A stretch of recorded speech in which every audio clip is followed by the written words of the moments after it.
I'm Mike Anderson. I dressed bright and cheery because today was a bright and cheery day, something we really needed here. Groundhog Day was yesterday, so winter is half gone. Each day is a little longer and a little brighter. But January, you will recall, was rainy and very, very dark. On a dreary day, I wrote a dark essay about taking down our Christmas lights. I call it Winter Deep and Dark. Yesterday was the second Sunday of January.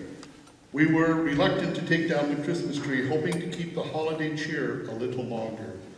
The artificial tree has a couple hundred lights, and the winter darkness is deep. We carefully carried it out the sliding glass door and over slippery patio bricks to its home in the corner of the garage.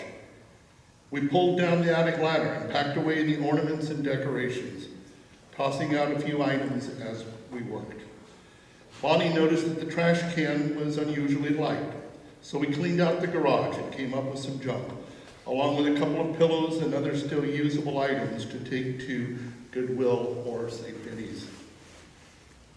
Today I started my morning with a cup of coffee in the Register Guard newspaper. Two articles on the front page caught my attention. One story is about the county landfill, which may last an extra 20 years thanks to the recession. When we buy less, we waste less, it says. And it's not just consumer goods. The landfill has had a 31% drop in volume since mid-2006 peak of the housing boom, partly due to less building scrap. The recession has given an unintended boost to conservation.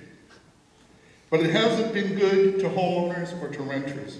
A second article talks about the business of moving evicted tenants. It says the business has skyrocketed, making money out of people's misery, according to a New York City attorney. As the Occupy Eugene movement clearly revealed, the number of homeless locally has climbed too.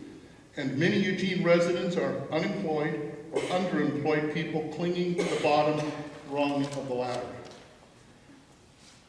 Bonnie and I live in a nice house in a standard subdivision, built in the 1960s. Picture rectangular boxes on rectangular lots.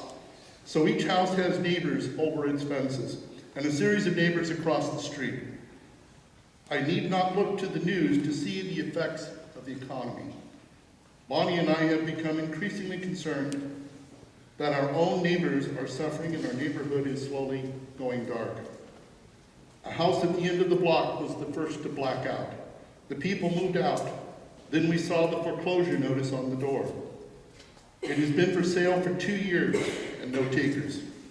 The lights went out on the house behind us a couple months ago. Our first clue that something was wrong was when we observed a perpetual garage sale going on. Then the furniture went. One day I spotted a notice stuck on the door, another foreclosure. We found out that the man's wife had died of cancer last year. Perhaps medical bills contributed. A younger couple with an elementary-age son lived across the street from us for several years. They decided to take advantage of the cheaper prices and move up to a nicer neighborhood. Although their house lights have gone out, there is a notice of pending sale attached to the realtor's sign. The newspaper says that pending sales frequently collapse since bank lending is much tighter these days. I hope this sale goes through. And the family next door to us is awaiting foreclosure. It seems that they took out a second mortgage a few years ago at high interest rates and got behind on payments. The house is now worth less than they owe, and the bank won't negotiate. They didn't bother with Christmas lights this year. Worst of all, just before Christmas came word that the old widower who lived on the corner house had shot himself. We had noticed that he didn't put up Christmas lights this year, but we had no clue that he might be contemplating suicide. Now the lights are out in his house. When I took down our Christmas lights, I moved them to the backyard where they can give us a little winter cheer. The light won't be bothering any neighbors.